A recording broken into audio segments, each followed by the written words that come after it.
Sandiwara Radio YouTube channel.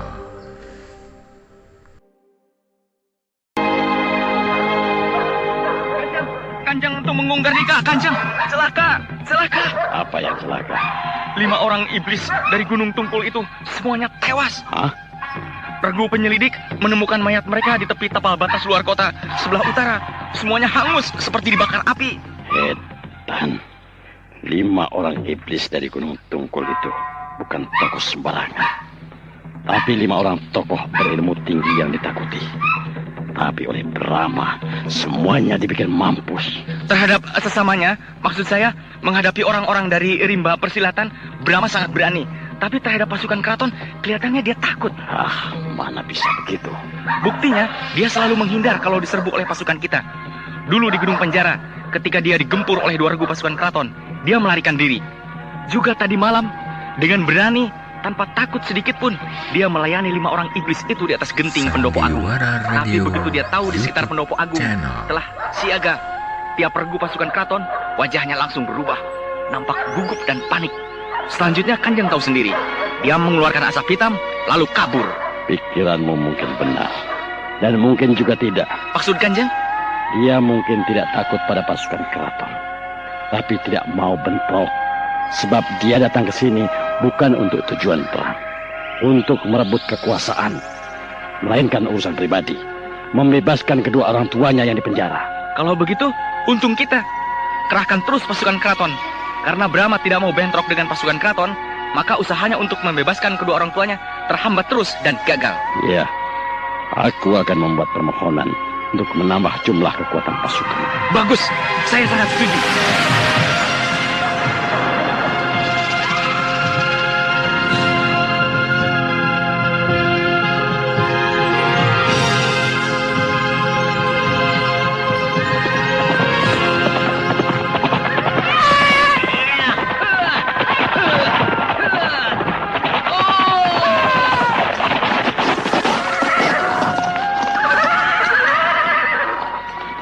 Kenapa berhenti di sana?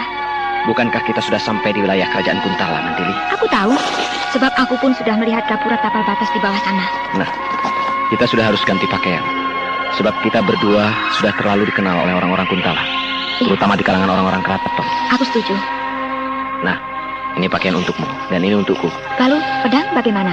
Semua senjata, pedang, pisau, trisula, dimasukkan ke kantong. Senjata rahasia tidak usah kan? Ya, paku-paku besi itu sih bisa diselipkan di dalam baju. Untung kita membawa pakaian jelek-jelek.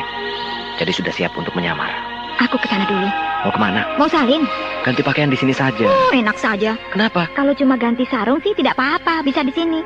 Tapi pakaianku yang ini kan harus dibuka semuanya. Ya buka saja lah. Diganti dengan pakaian gembel itu. Mau ganti baju saja bersembunyi di balik semak-semak. Malu ya?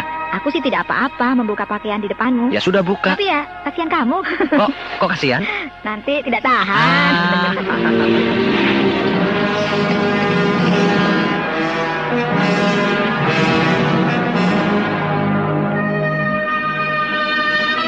Kita sudah sampai di tembok benteng keraton bagian timur. Ya, untung kita ini pernah jadi orang dalam, sehingga tahu bagian mana dari benteng keraton yang penjagaannya paling lemah. Mantili, aku dulu yang melompati tembok benteng itu untuk memancing apakah di dalam sana ada penjaga atau tidak. Iya, hati-hati. Beres. Sebentar ya.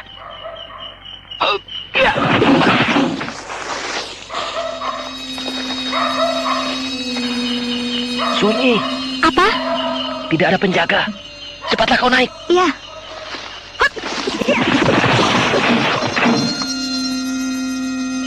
Ayo, kita terus bergerak ke kiri, ke gedung penjara. Iya. Heran, kalau di dalam kota penjagaan begitu ketat, tapi di dalam keraton ini sunyi, tidak terlihat seorang pun anggota pasukan keraton. Tapi kita harus waspada, sebab siapa tahu hal ini sebuah jebakan. Iya. Itu gedung penjara. Bagus. Hanya ada 2 orang penjaga di muka pintu gedung penjara itu. Kita totok jalan darahnya, supaya tidak menimbulkan suara gaduh. Iya.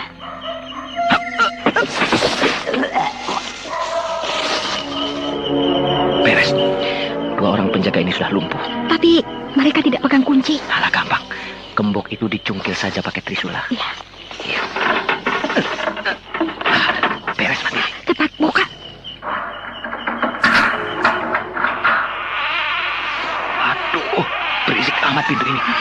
tidur bisa bangun. Kosong. Iya. Oh, kenapa penjara ini kosong melompong? Kamar-kamar sel yang berjejer itu tidak ada isinya. Semuanya kosong. Padahal penjara ini penjara terbesar di keraton. Seharusnya tiap kamar sel penuh dengan orang tahanan. Tapi ini kok... Mungkin semua tahanan dipindahkan. Untuk apa dipindahkan? Karena untuk ditempati ayah dan ibuku. Di mana ayah dan ibumu dikurung? Semuanya kosong. Ya, di kamar rahasia barangkali. Ketika aku jadi pejabat di keraton ini, aku sering mengunjungi penjara ini. Dan setauku, tidak ada kamar rahasia. Yang ada hanya 20 buah kamar sel berderet di sebelah kiri. 10 kamar dan di kanan juga 10 kamar. Nah, kau lihat sendiri. Ke-20 kamar sel itu kosong.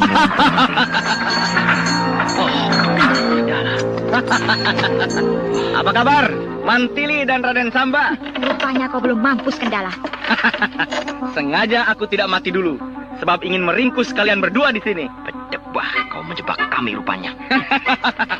Dulu pemimpin kalian juga terkecoh. Dikira di penjara ini bapak dan ibunya dikurung. Tapi tidak. Sekarang kalian juga sama. Memasuki gedung penjara ini. Tapi Tung Menggung Ardalepa dan istrinya tidak ada, bukan? Iya. Jadi Kakang Brahma sudah kesini? Ya, tapi dia licin. Berhasil meloloskan diri.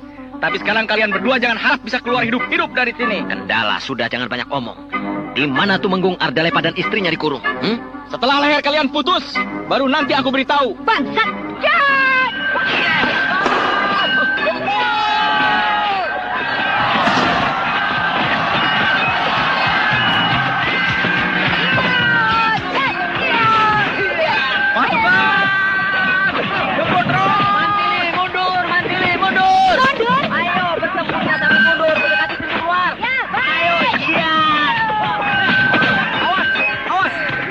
Mendekati pintu keluar.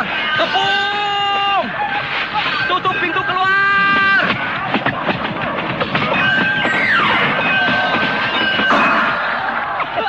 Pintu keluar ditutup. Setan, rupanya kalian benar-benar anu jiwa. Kalian tidak akan bisa keluar dari gedung penjara ini. Gempur terus. Mantili, bertahan terus Mantili. Mau main-main? Iya. Hilang. Raden Samba. Urus ini. Hah? Hilang. Raden Samba kemana? Kok tiba-tiba tidak ada? Kelihatannya tadi dia masuk ke dalam tanah. Tidak mungkin. Mana ada manusia bisa nurus bumi. Kendala! Meskipun kau tutup semua pintu dan jendela, dan kami dikepung dengan rapat, tapi kami tetap bisa lolos dengan cara menurus bumi. Masuk ke dalam tanah. Kau lihat tadi, Raden Samba juga masuk ke dalam tanah. Sebentar lagi, aku yang akan urus bumi. Jangan berikan kesempatan perempuan itu masuk ke dalam tanah. Serang terus.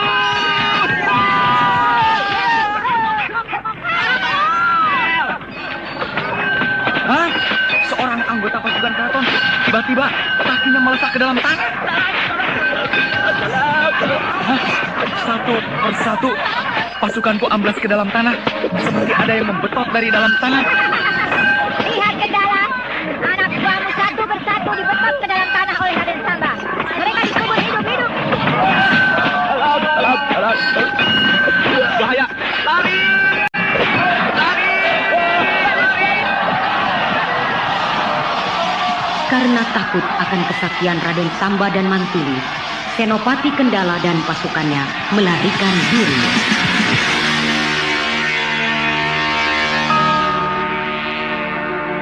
Tadi malam aku dengar ada keributan di gedung penjara. Pasukan keraton bertarung dengan 2 orang asing. 2 orang asing itu pasti Mantili dan Raden Samba. Iya, sebab siapa lagi malam-malam menyatroni gedung penjara? Dan untuk apa? Kalau bukan untuk tujuan istimewa. Kalau begitu, mereka juga berada di sini. Sebenarnya aku lebih suka bekerja sendiri. Tapi aku tidak bisa menyalahkan Mantili. Sebab Tumenggung Ardalepa, ayah kandungnya, yang tentunya dia marah sekali mendengar ayahnya di penjara. Kalau Raden Samba bisa dimengerti, kenapa dia juga ke sini? Sebab tentu diajak oleh Mantili. Karena mereka berdua tidak bisa dipisahkan. Lalu kau tawa.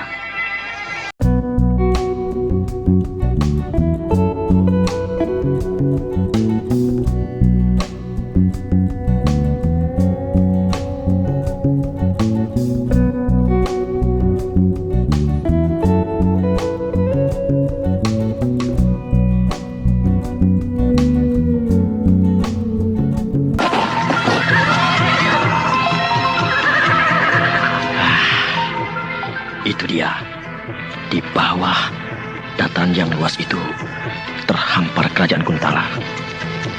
Ya, mudah-mudahan Brahma dan Mantili serta Raden Samba sudah pula sampai di sini.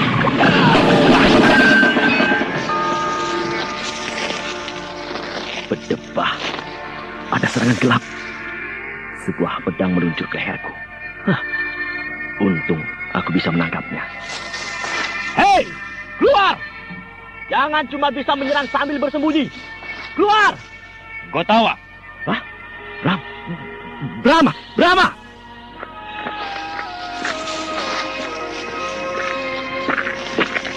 Kenapa kau ada di sini? Aku mencemaskan keselamatanmu. Kau tidak percaya padaku? Bukan begitu, Bram. Tapi yang namanya masuk ke kandang macan. Lalu kerajaan kita bagaimana? Aku serahkan kepada Mangkubumi Gajah Depa. Sandiwara Dia Radio mampu memimpin kerajaan YouTube dan rakyat Channel. menghormatinya. Maaf, Brahma. Bukannya aku tidak patuh terhadap perintahmu. Tapi aku tidak mau sahabat sejatiku menemui kesulitan di negeri orang.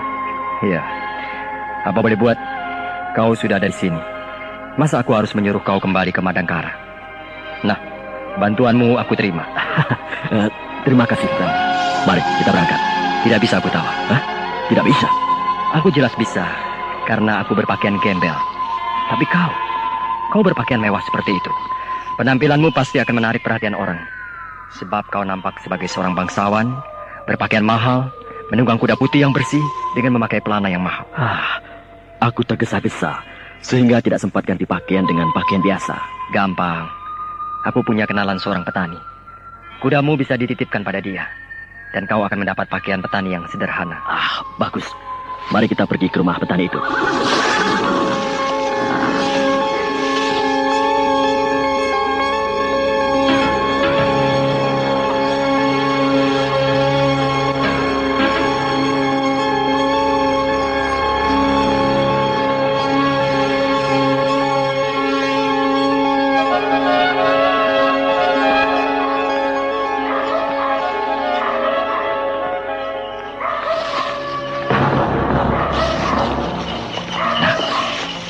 Itu tembok benteng keraton. Enteng. Tembok setinggi itu sih. Sekali lompat, beres. Aku dulu yang melompati tembok benteng itu untuk memancing. Apakah di balik benteng itu ada penjaga atau tidak? Iya. Hop!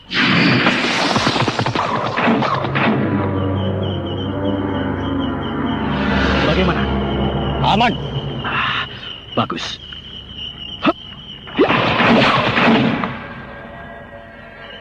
Kita sudah berada di dalam keraton. Kau hafal seluk-beluk di dalam komplek keraton ini. Beres. Suara apa itu? Seperti pertarungan. Iya, benar. Ada pertarungan. Suaranya di sebelah sana. Ayo kita lihat. Ayo. Lewat atas. Kita bergerak di atap-atap rumah. Supaya lebih jelas melihat ke sekeliling. Iya.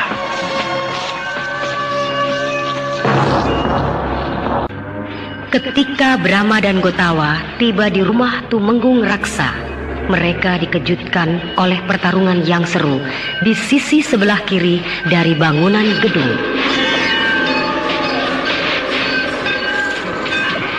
Setelah mereka dekati, ternyata Mantili dan Samba yang bertarung melawan 3 tokoh dari rimba persilatan dan sejumlah prajurit keraton.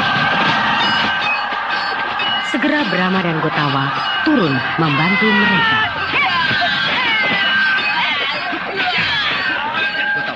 Bantu Mantili dan Raden Samba menghadapi 3 tokoh Cemeti Durjana. Aku akan mengacaukan pasukan keraton. Siapa? Gotawa! Sana Brahma! Mantili, Raden. Kalian akan dibantu Gotawa menghadapi 3 orang siluman Sungai Tambarakan itu. Aku sendiri akan main-main dengan pasukan keraton itu. Terima kasih, Raka Brahma. Setan! Masih ingat sama aku enggak? Kau tikus busuk pengacau Sungai Tambarakan? Yang pengacau itu kalian. Kalian bertiga. 3 Cemeti Durjana. Kepala perompak di Sungai Tambarakan. Ayo, kita teruskan urusan kita yang dulu belum selesai. Berdebah. Apa hubunganmu dengan pemberontak itu? Karena akulah pemberontak. Bangsat! Raden, kau hadapi cemeti kedua. Mantili, kau hadapi cemeti ketiga. Aku akan hajar si cemeti ke satu. Ya, siaga. Siaga.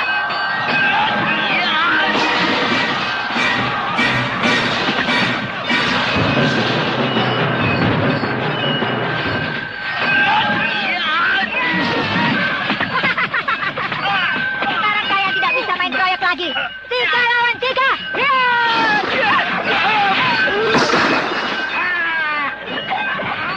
Ketiga mati. Soalnya sendiri. Tengah. Jadi kepalanya pecah. Karena aku pukul. Cemeti ke satu. Lihat, temanmu si cemeti ketiga sudah mampu. Jahanam! Kau harus menerima balasannya. Sendiri, kenapa si cemeti ketiga diberikan padaku? Tentu saja dalam waktu sebentar dia sudah mampus. Sekarang kau tinggal berdua. Nah, Sebentar lagi juga kau akan sendiri. mesti mati. Ayo Mantili, cepat bikin mampus si cemeti kedua. Beres. Aku jadi tidak punya lawan ini. Lebih baik aku bantu Kakang Brahma. Iya. Iya.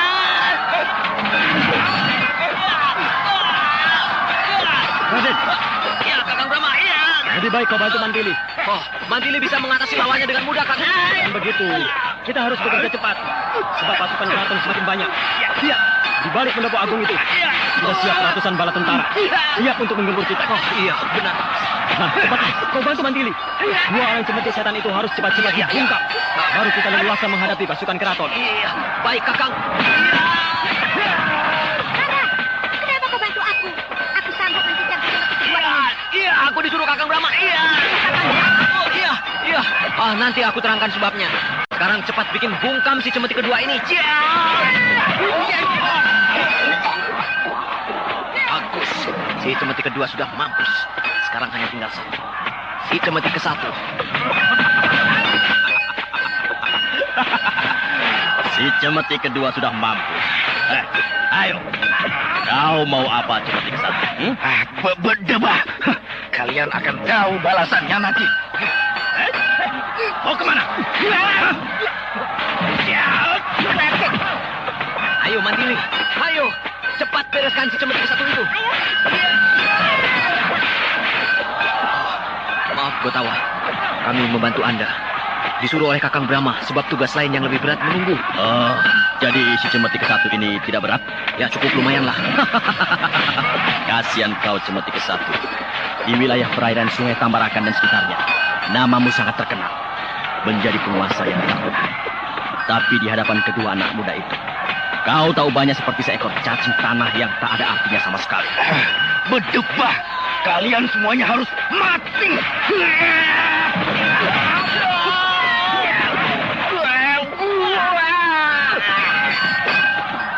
Beres. Dia sudah mati sekarang. Jagoan di sungai, matinya di darat. Kasihan. Raja perompak yang paling ditakuti sudah tamat riwayatnya. Ayo, kita bantu Kakang Brahma. Iya, kasihan dia sendirian menghadapi ratusan korban. Ayo, ayo. Hiya!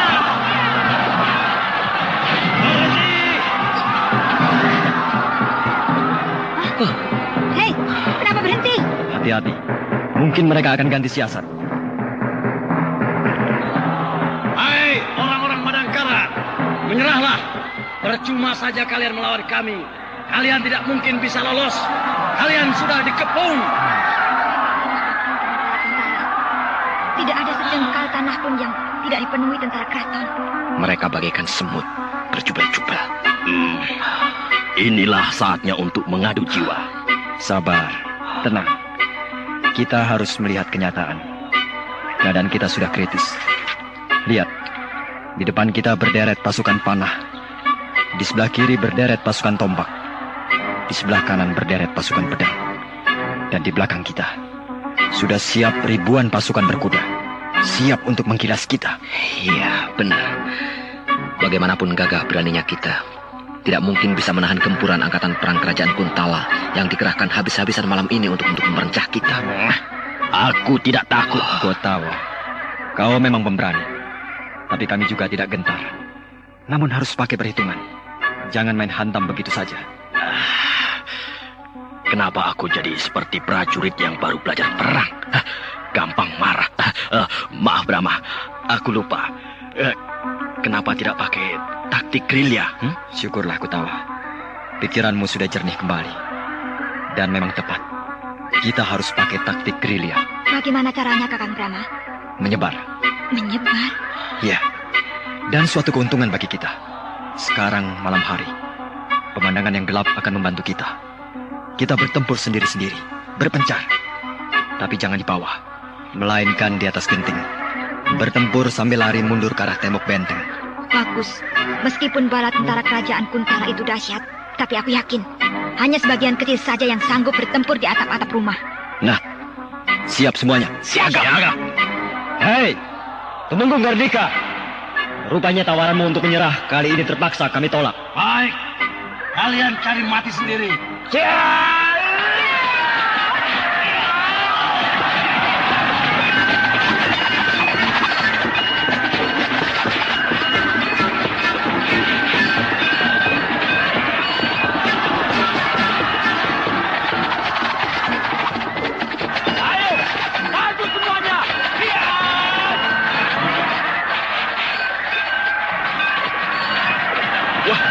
Kasihan pasukan panah kita, Kanjeng. Mereka membidik jadi tidak karu-karuan. Sebab sasarannya tidak jelas dan berpindah-pindah. Iya, pemandangan yang gelap di malam hari seperti ini menguntungkan mereka.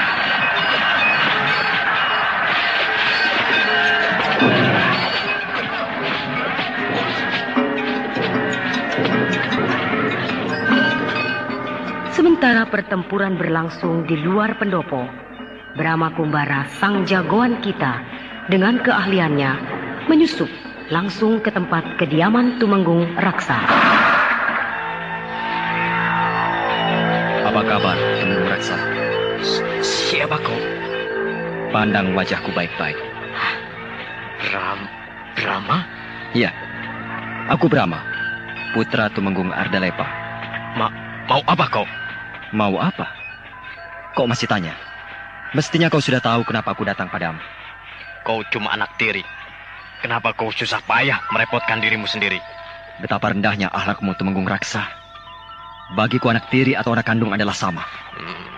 Apalagi ibu kandungku ikut di penjara. Gusti Ayu Dewi Gayatri, istri Tumenggung Ardalepa. Jangan salah paham, Brahma.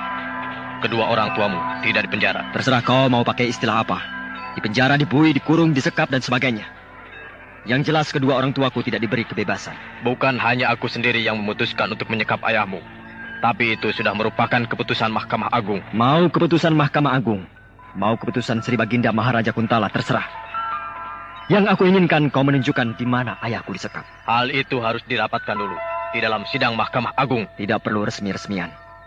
Sebab aku datang saat ini juga tidak resmi. Kau tidak bisa memaksakan kehendakmu. Lehermu jaminannya. Pemberontak.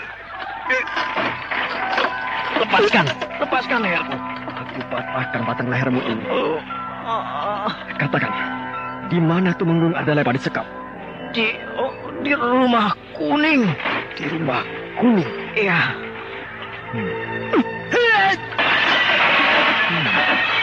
Rupanya kau bisa juga main jurus, Berontak. Sebenarnya saat ini aku ingin sekali memecahkan kepalamu. Tapi perlu dihidupkan lebih lama lagi. Nanti akan datang saatnya aku membunuhmu. Selamat tinggal, Raksa. Ya!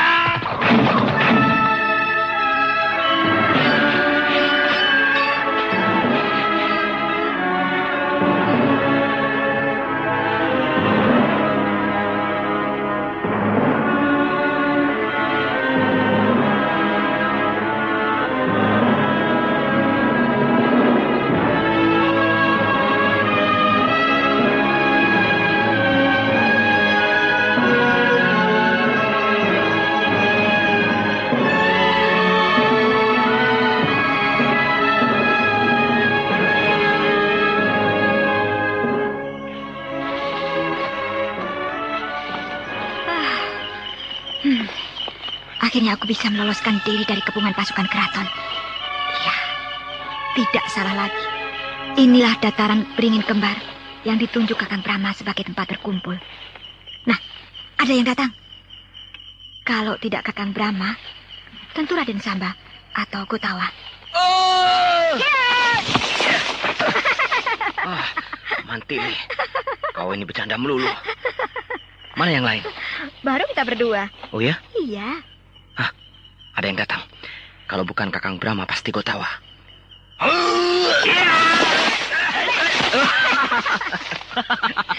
Kalian ini bikin kaget saja. Mana Brahma? Belum muncul. Paling sebentar lagi datang. Tapi benar ini dataran beringin kembar. Betul. Itu pohon beringinnya. Ada 2, kembar. Iya.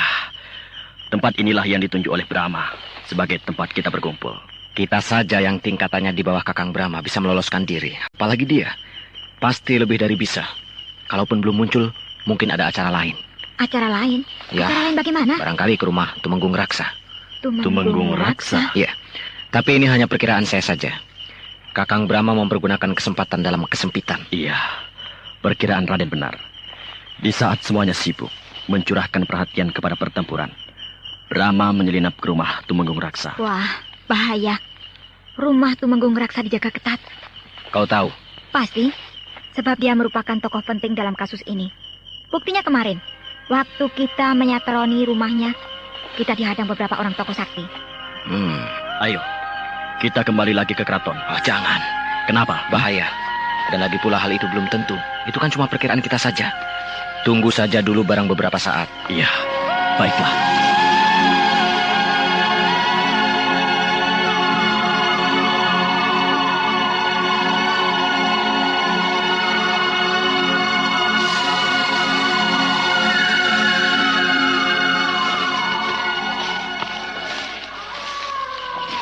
Wah, sudah lama sekali kita menunggu. Tapi Kakang Brahma belum muncul juga. Iya ya. Bagaimana ini? Kita kembali ke keraton. Selamat satu, selamat semua. Mati satu, mati semua. Jangan. Nah, itu Kakang Brahma. Brahma. Maaf, aku terlambat. Kemana saja sih Kakang? Bikin cemas saja. Seperti yang diperkirakan oleh Raden Samba. Iya, aku ke rumah Tumenggung Raksa. Berhasil? Berhasil. Kakang berhasil bertemu dengan dia. Iya, rumahnya memang dijaga ketat oleh beberapa orang prajurit pilihan. Tapi cukup mudah bagiku membungkam mereka. Lalu, apa katanya? Di mana Ramanda di penjara? Di rumah kuning. Rumah kuning? Rumah kuning. Iya, tadinya Tumenggung Raksa tidak mau bicara. Tapi setelah lehernya aku pelintir, maka dia mau bicara. Katanya Ramanda Tumenggung Ardalepa dengan Ibunda Gayatri disekap di rumah kuning. Ayo kita ke sana. Sabar Mantili, sabar. Jangan gegabah. Semuanya harus diperhitungkan dengan matang, Mantili. Rumah kuning itu apa sih? Rumah kuning adalah makam raja-raja. Hah? Makam? Kuburan? Iya. Di belakang istana ada sebuah area cukup luas. Tempat keluarga raja dimakamkan. Dan di tengahnya ada sebuah rumah kecil. Warnanya seluruhnya kuning. Itulah yang bernama rumah kuning. Gunanya untuk apa rumah kuning itu? Untuk tempat tinggal para penjaga makam. Sialan. Ayah dan ibuku disekap di tengah-tengah kuburan. Hal itu untuk mengelabui semua orang, termasuk kita. Kalau begitu, tunggu apa lagi? Bukankah sekarang kita sudah tahu tempatnya?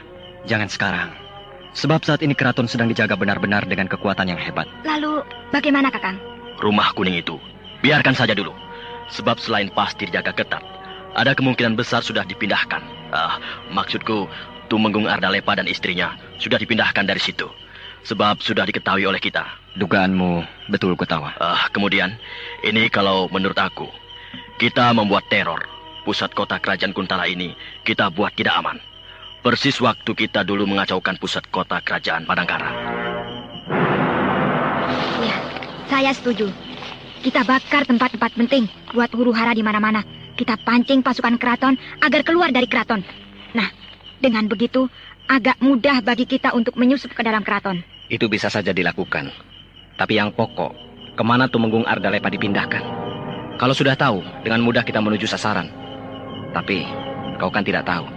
Masa kita harus mengobrak-abrik keraton? Tidak mungkin kan? Culik saja si Tumenggung Raksa. Tumenggung Raksa bukan anak kecil, Mantili. Setelah kejadian dia dapat disatroni oleh Kakang Brahma, pasti dia tidak akan mau lagi tinggal di rumahnya, tapi bersembunyi di suatu tempat. Wah, jadi semakin susah urusan ini. Aku punya akal. Bagaimana, Kakang? Aku harus secepatnya ke rumah kuning. sebelum mereka sempat memindahkan Ramanda dan Ibunda. Aku akan masuk ke dalam keraton dengan jalan menyamar menjadi seorang prajurit keraton. Iya, benar. Kau bisa membekuk seorang prajurit keraton. Lalu pakaiannya dilucuti. Kemudian kau pakai.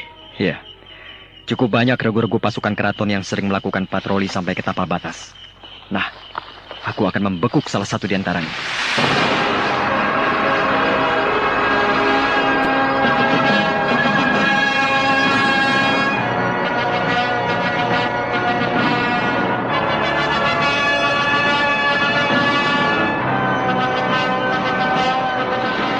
Nah, itu dia. Mana? Itu, masih jauh. Oh, iya, benar. Beberapa orang prajurit keraton sedang melakukan patroli dengan menunggang kuda.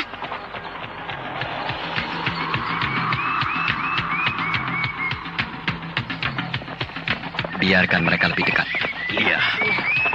Enteng. Cuma 10 orang. Sergap sekaligus. Siaga.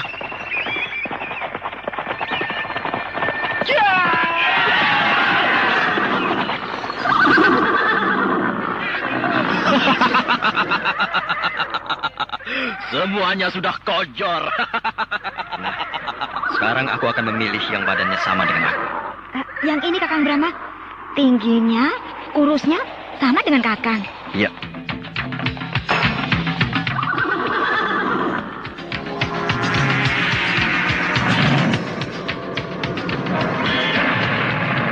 Nah, para pengacau itu membuat huru-hara lagi. Cepat kirim bala tentara. Jumlahnya dilipat gandakan. Supaya tidak terjadi seperti kemarin malam. 3 regu pasukan kita kocar-kacir. Ya, kali ini mereka tidak boleh lolos. Pasukan! Siaga!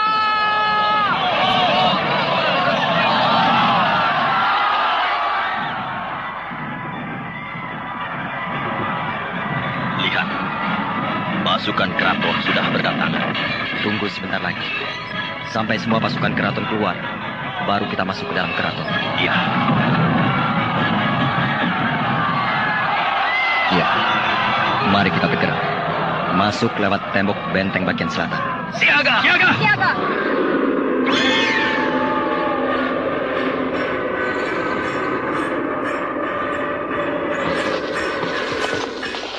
Keraton dalam keadaan lenggang. Berarti pasukan keraton hampir seluruhnya dikerahkan ke dalam kota. Ayo, kita ke pendopo agung. Nah, itu dia pendopo agung. Wah, bagus. Hanya dikawal 1 regu penjaga. Ya!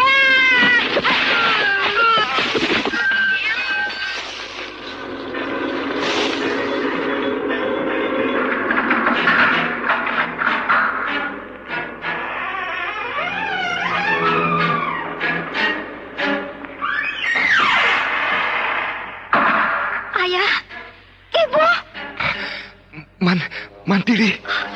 Mantili. Oh, Ibu. Mantili anakku. Mantili anakku.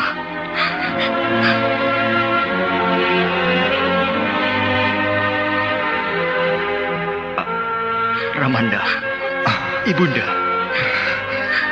Rama anakku. Brahma anakku. Oh, kalian telah datang. Daulat Kanjeng Tumenggung. Raden Samba. Apa kabar Raden? Raden Samba. Daulat Kanjeng Tumenggung Ardalepa. Daulat Gusti Putri Dewi Gayatri. Siapa ini? Inilah Gotawa, sahabat sejati hamba Ramanda. Betapa gagahnya engkau, satria muda. Daulat Kanjeng Tumenggung.